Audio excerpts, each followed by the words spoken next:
بسم الله الرحمن الرحيم. باب إذا لم يتم الإمام وأتم من خلفه. بسند متصل منا إلى الإمام الهمام الحافظ الحجة أمير المؤمنين في الحديث أبي عبد الله محمد بن إسماعيل بن إبراهيم بن المغيرة بن بردزبة رحمه الله تعالى ومتعنا بعلومه وفيوضه وبركاته آمين. قال حدثنا الفضل بن سالم قال حدثنا الحسن بن موسى الأشيب قال حدثنا عبد الرحمن بن عبد الله بن دينار عن زيد بن أسلم عن عطاء بن يسار عن أبي هريرة رضي الله تعالى عنه وعنهم أن رسول الله صلى الله عليه وسلم قال يصلون لكم فإن أصابوا فلكم وإن أخطأوا فلكم وعليهم.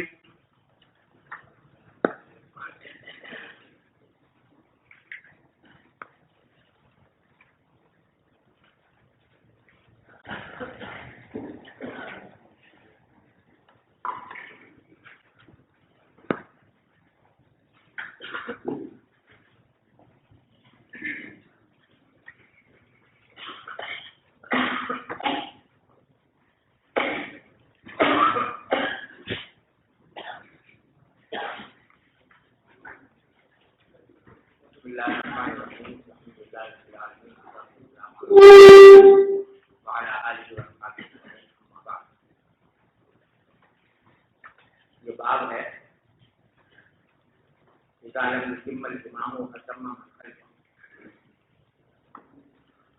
جب امام نماز کو مکمل نہ کرے کے معنی یہ ہے کہ اس کے جو آداب و شرائط ہیں وہ پورے ادا کریں اور جو اس کے پیچھے مقتدی ہیں وہ اتمام کریں، یعنی نماز کو صحیح طریقے سے پڑھیں، تو کیا حکم ہے؟ یہ اصل میں امام بخاری تجربہ کے باب سے ایک فقہی مسئلے کی طرف اشارہ کر رہے ہیں۔ وہ فقہی مسئلہ یہ ہے کہ اگر کسی وجہ سے امام کی نماز فاسد ہو جائے، کوئی ایسا عمل کر بیٹھے امام جس سے اس کی نماز فاسد ہو جائے، تو حنفیہ کا مسلک یہ ہے کہ مقتدیوں کی نماز بھی فاسد ہو جائے، اور امام شافعی رحمۃ اللہ علیہ یہ فرماتے ہیں کہ امام کی نماز کے فساد سے مقتدی کی نماز کا فساد لازم نہیں ہے۔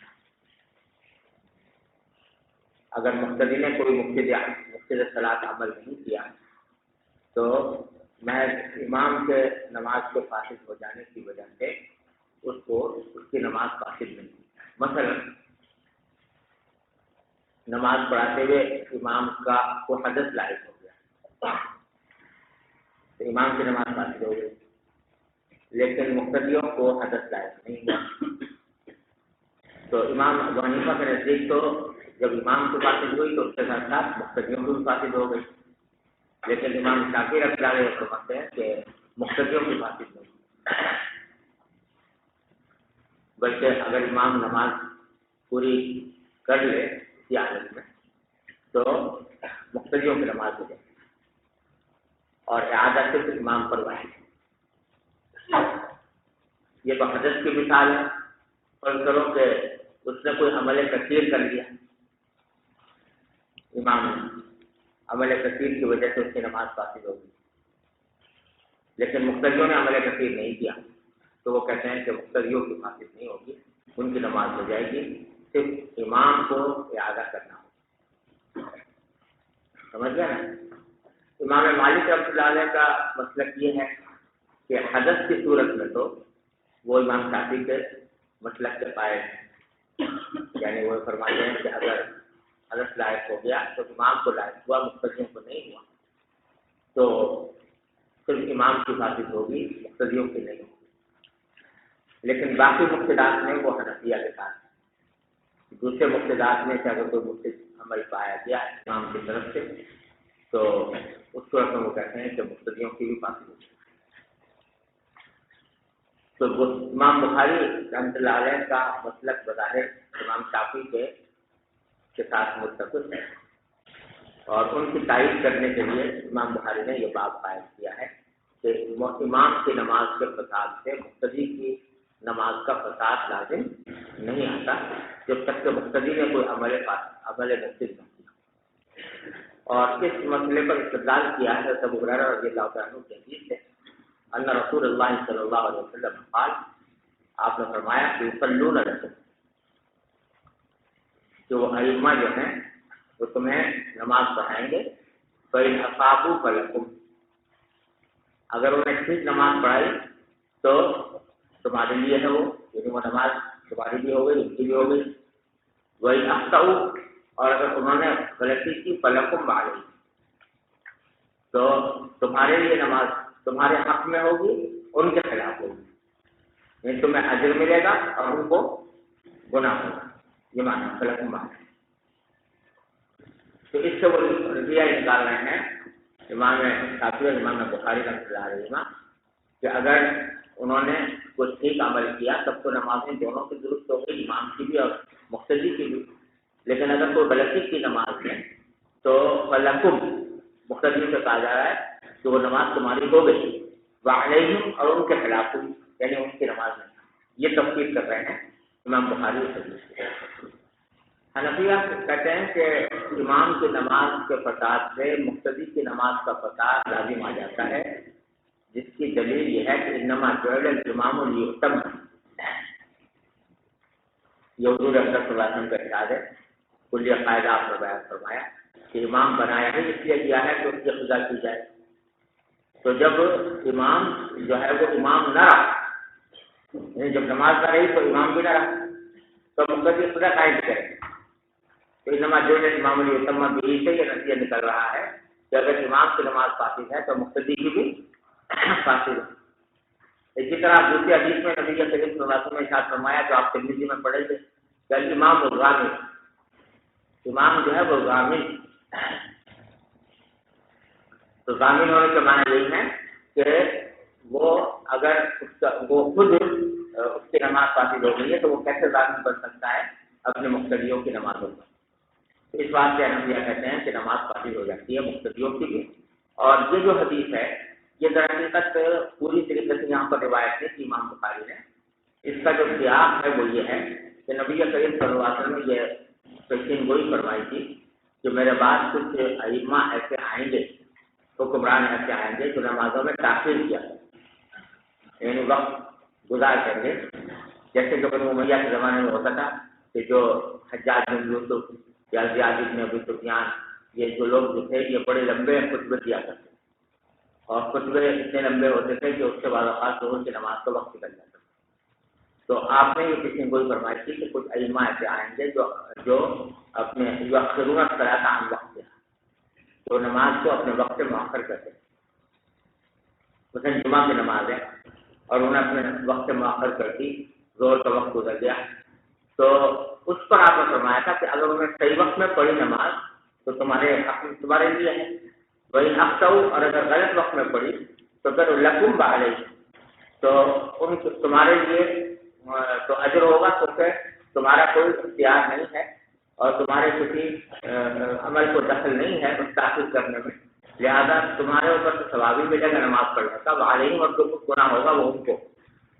تو یہاں بیان ہو رہا ہے تاخیر کے گناہ کا، کہ تاخیر کا گناہ جو ہے وہ مقتدیوں کو نہیں ہوگا بلکہ امام کو ہوگا، کیونکہ امام نے اپنے اختیار سے مؤخر کیا، مقتدیوں نے اپنے اختیار سے مؤخر نہیں کیا، لہذا ان کو گناہ نہیں۔ یہ ہے سیاق حدیث کا۔ اس سے ارادہ نہیں آتا کہ اگر کوئی امام جو ہے نماز کے دوران کوئی مختلف صلاۃ عمل کر لے تو اس سے بھی مقتدیوں کی نماز فاسد نہیں ہوتی۔ اول تو یہاں بیان جو ہے وہ گناہ اور ثواب کا ہے، فساد اور عدم فساد کا نہیں ہے۔ دوسرے سیاق جو ہے وہ نماز کو مؤخر کرنے کا ہے، نہ یہ کہ نماز کے اندر کسی مختلف صلاۃ عمل کرنے کا، لہٰذا اس سے استدلال جو ہے کام نہیں۔ جی باب إمارة المقتدى.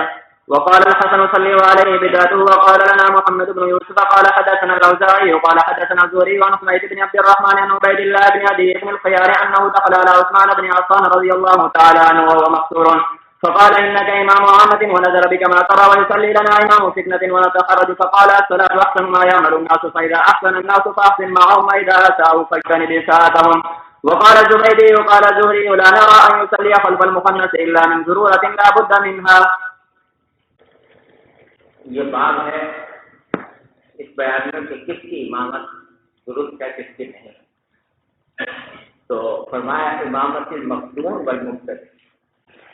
مفتون کی امامت یعنی جو فتنے میں مبتلا ہو گیا ہو، اور مراد ہے اس سے باغی کہ جو شخص امام برحق کے خلاف بغاوت کر رہا ہو وہ مفتون ہے، فتنے میں مبتلا، اس کی امامت. اور دوسرے مبتدع کی امامت.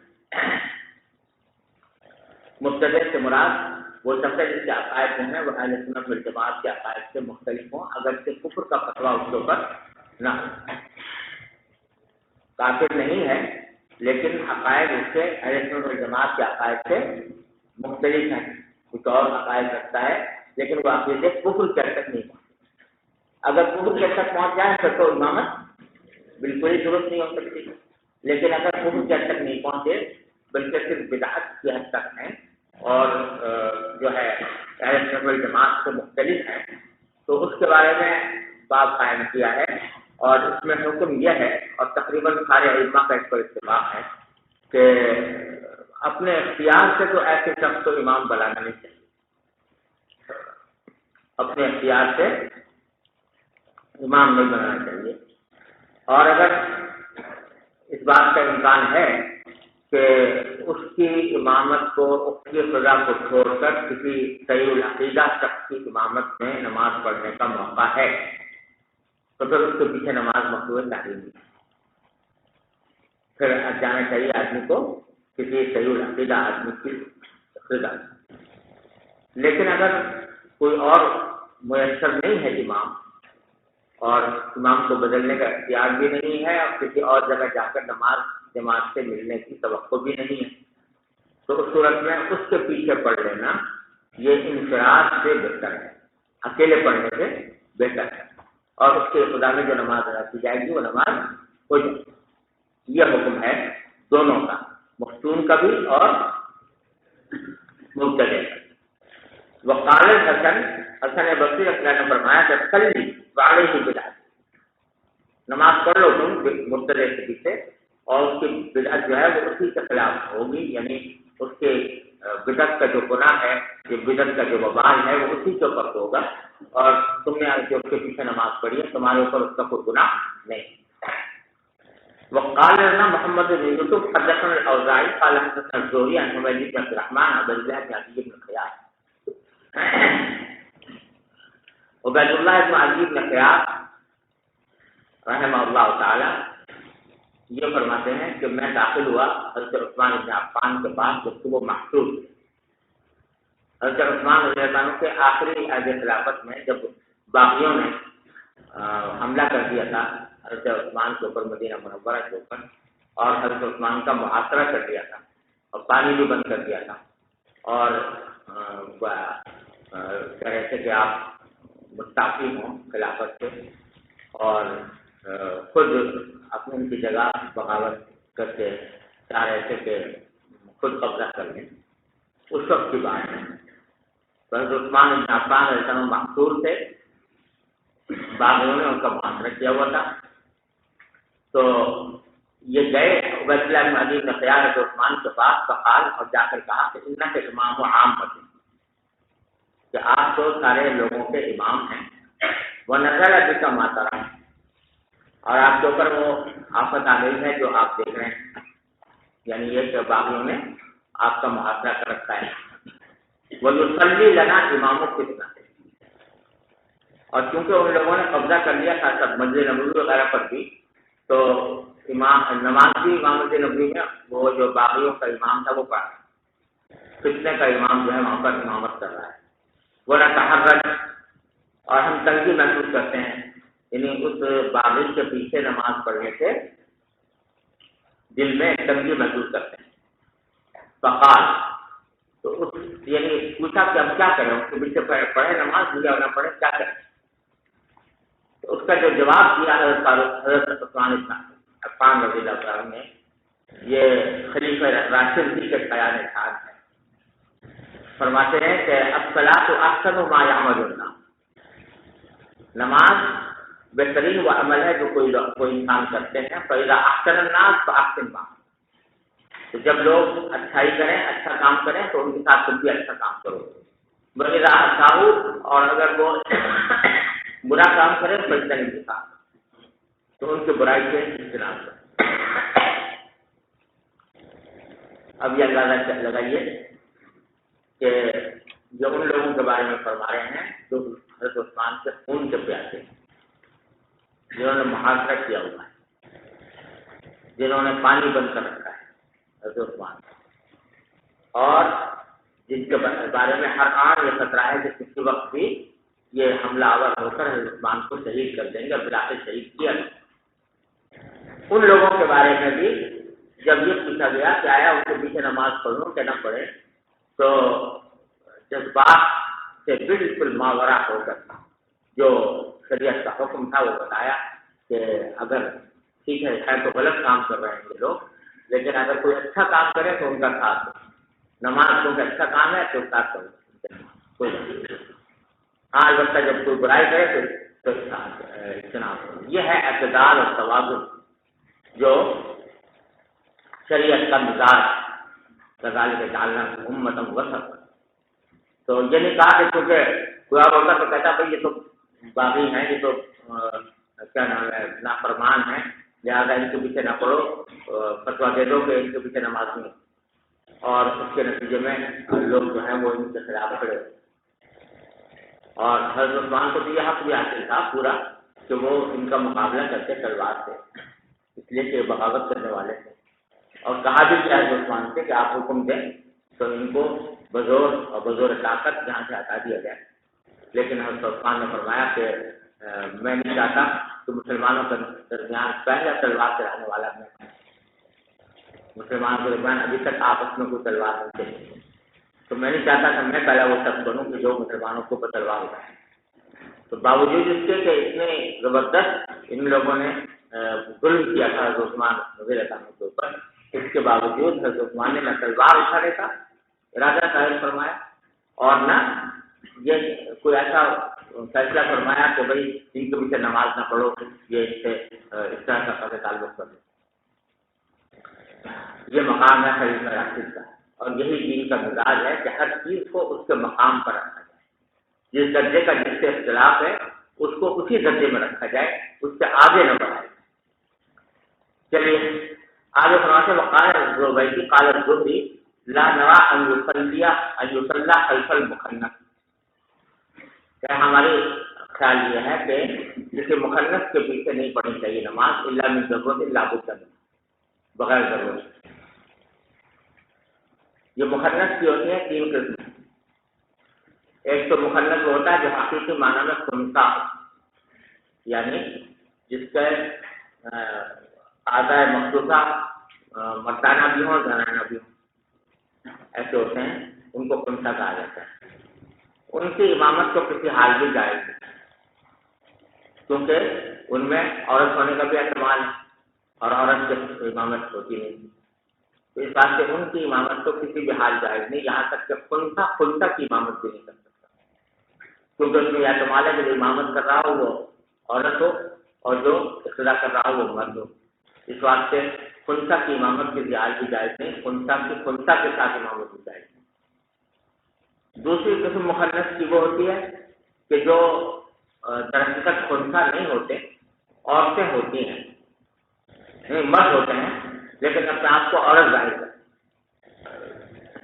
اصلاً وہ مرد لیکن کیا کر رہے ہیں، وہ اپنے آپ کو عورت ظاہر کر رہے ہیں، عورتوں جیسا لباس پہنتے ہیں، عورتوں جیسا بناؤ شنگار کرتے ہیں، عورتوں جیسے بال رکھتے ہیں اور باتیں بھی عورتیں جیسی کرتے ہیں.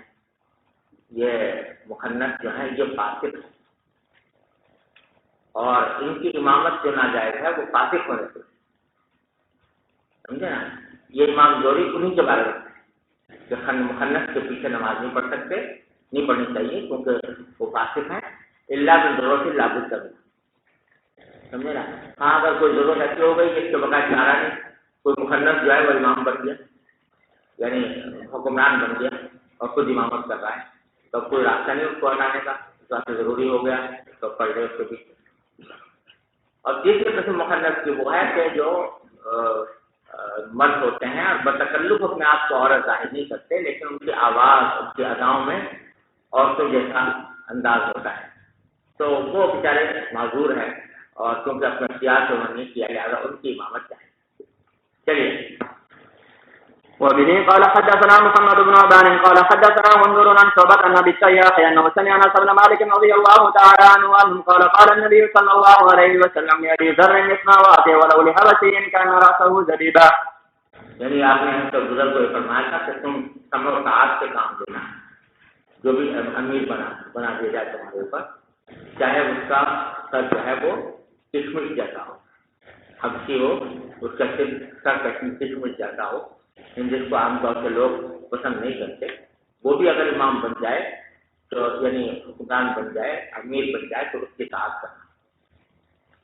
اس سے امام بخاری یہاں لا کر یہ بتانا چاہتے ہیں کہ اگر فرض کرو کوئی مبتدع بن گیا یا باغی جو ہے اس نے قبضہ کر لیا تو اس صورت میں بھی اس کی امامت میں اقتدا کرنا چاہیے۔ جی۔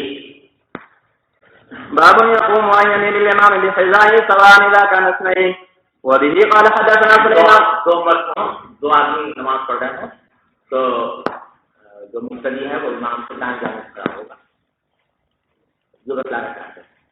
حدیث وہی ہے جو بار بار پڑھ چکے ہو تو عبداللہ بن عباس والی، اس سے کئی مسائل امام بخاری نے مستنبط کیے ہیں اور ہر ایک مسئلے کے اوپر الگ باب قائم کیا ہے۔ جی۔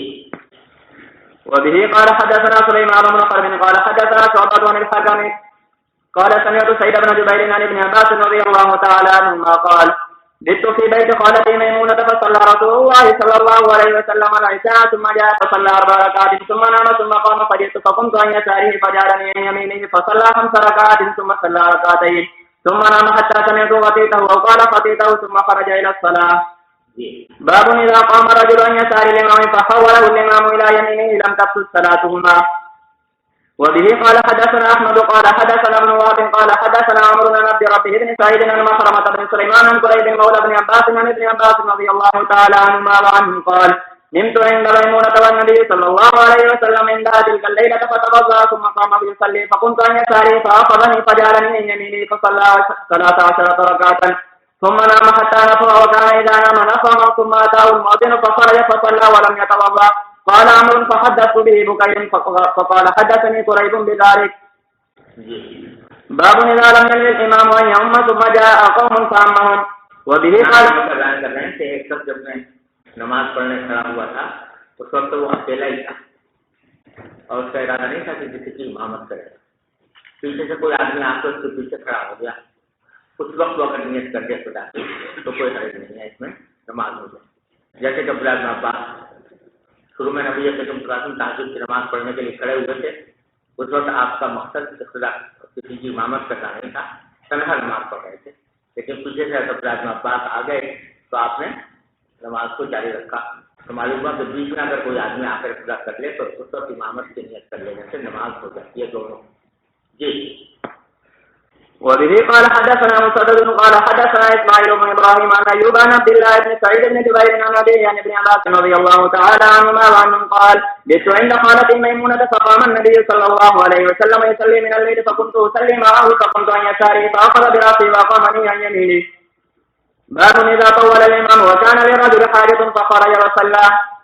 وبه قال حدثنا مسلم قال حدثنا شعبة عن عمرو عن جابر بن عبد الله ان معاذ بن جبل رضي الله تعالى عنه كان يصلي مع النبي صلى الله عليه وسلم ثم يرجع فيرم قومه۔ وقال حدثني محمد بن بشار قال حدثنا منذر قال حدثنا شعبة عن عمرو قال سمعت جابر بن عبد الله قال كان معاذ بن جبل يصلي مع النبي صلى الله عليه وسلم ثم يرجع فيرم قومه فصلى العشاء فقرأ بالبقرة فانصرف رجل فكان معاذ ينال منه فبلغ النبي صلى الله عليه وسلم فقال فتان 3 مرار او قال فاتنا وامره بسورتين من اوسط المفصل قال عمرو لا احفظهما۔ یہ حدیث ہے حضرت معاذ بن جبل رضی اللہ تعالیٰ عنہ کا واقعہ ہے جس میں، اور اس کو امام بخاری نے کئی مسلسل اس کو کئی طریقوں سے روایت کیا ہے اور ہر طریق پر الگ بات قائم کرتے اور الگ مسئلہ مستمل۔ واقعہ یہ ہے جابر بن عبداللہ رضی اللہ عنہ فرماتے ہیں ان معاذ بن جبل رضی اللہ تعالیٰ عنہ کان یصلی مع النبی صلی اللہ علیہ وسلم، حضرت معاذ رضی اللہ تعالیٰ عنہ حضور اکرم صلی اللہ علیہ وسلم کے ساتھ نماز پڑھتے تھے. بعض روایت میں آتا ہے کہ مغرب کی نماز پڑھتے تھے اور بعض میں آتا ہے عشاء کی پڑھتے تھے. ثم یغفر لهم قومه، پھر لوٹ کر جاتے اور اپنی قوم کی امامت کرتے، یعنی عشاء کی نماز اپنے گھر میں اپنے محلے میں جا کر اپنی قوم کو پڑھایا کرتے. پھر دوسرا طریقہ ذکر کیا، قال حدثني محمد بن بشار قال حدثنا عبد قال حدثنا شعبہ عن عمرو قال سمعت ابو عبد الله رضي الله عنه قال كان معاذ بن جبل يصلي مع النبي صلى الله عليه وسلم ثم يرجع ويؤم قومه فصلى العشاء. تو ایک مرتبہ ایسا ہوا کہ انہوں نے عشاء کی نماز اپنے قوم کو جا کر پڑھائی. فقرأ بالبقرہ، اس میں کوئی بقرہ پڑھا، یعنی بہت لمبی قرأت کی. فانصرف الرجل، تو ایک شخص جو ہے وہ بیچ میں چلا گیا. اور دوسری روایت میں آگے آنے والا ہے کہ اصل میں بیچارہ ایسا جب تک کہ سارا دن محنت مزدوری کر کے آیا تھا اور عشاء کا جب وقت ہوا تو مسجد میں آیا نماز پڑھنے کے لیے، اپنے اونٹ کو برابر کہیں کھڑا کر کے اور نماز میں شامل ہو گئے. اب یہاں جو نماز میں شامل ہوا تو وہاں معاذ نے کوئی بقرہ شروع کر دی. اس سے لمبی ہو گئی کہ اس سے بچتے باہر کھڑا ہوا. تو یہ اس نے سوچا کہ اب میں اگر یہاں کھڑا رہوں گا تو میرے بس میں نہیں ایسا لمبا کھڑا ہوا، پھر واپس کرے. یعنی دوسری روایت میں آتا ہے کہ یہ نکلا اور نکل کے اپنی نماز مختصر پڑھ کے پھر اپنا گھر چلا کے سو گیا. فکان معاذ رضی اللہ عنہ ینالو، تو معاذ اس شخص کو برا بھلا کہا کرتے تھے. نالا ینالو لفظ معنی سوچتے ہیں حاصل کرنا، لیکن جب اس سلسلے میں من آتا ہے نالا من ہو تو اس کے معنی کیا ہوتے ہیں؟ برا بھلا. تو معاذ اس کو برا بھلا کہتے تھے کہ دوبری آدمی جو ہے نماز چھوڑ کے چلا گیا بیچ میں. اور بلغ نبی صلی اللہ علیہ وسلم، نبی کریم صلی اللہ علیہ وسلم کو اس کی اطلاع ملی کہ معاذ نے اس طرح لمبی نماز پڑھائی تھی. تو فقال فتان، تو انہوں نے حضور نے حضرت معاذ کو بلا کر تنبیہ کی، ڈانٹا اور فرمایا فتان انت، یعنی انت معذور ہے. 3 مرتبہ فرمایا تم کتنے میں ڈالنے والے ہو لوگوں کو، کتنے میں ڈالنے والے ہو. اور قال فاتنا، یا یوں فرمایا، راوی کو شک ہے.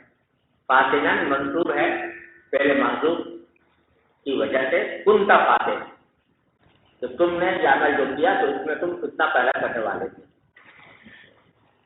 فاتن وامرہ بسورتین من اوسط المفصل، اور حضرت معاذ کو حکم دیا کہ وہ عشاء کی نماز میں اتنی لمبی قرأت نہ کیا کریں، بلکہ مفصل اوساط مفصل میں سے 2 صورتیں پڑھا کریں. اوساط مفصل عمرو بن دینار جو حدیث کے راوی ہیں وہ کہتے ہیں کہ لا تذکروا، میرے استاد نے بتائی تھی کہ کون سی صورتوں کی تفصیل کی تھی آپ نے، لیکن مجھے یاد نہیں رہا.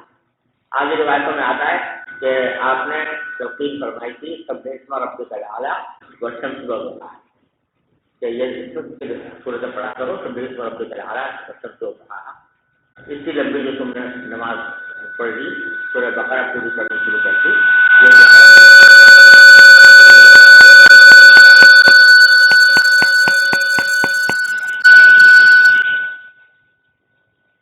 اس سے لوگ کتنے مبتلا ہو جائیں گے، ایسا کس آپ نے ان کو تنبیہ فرمائی. اور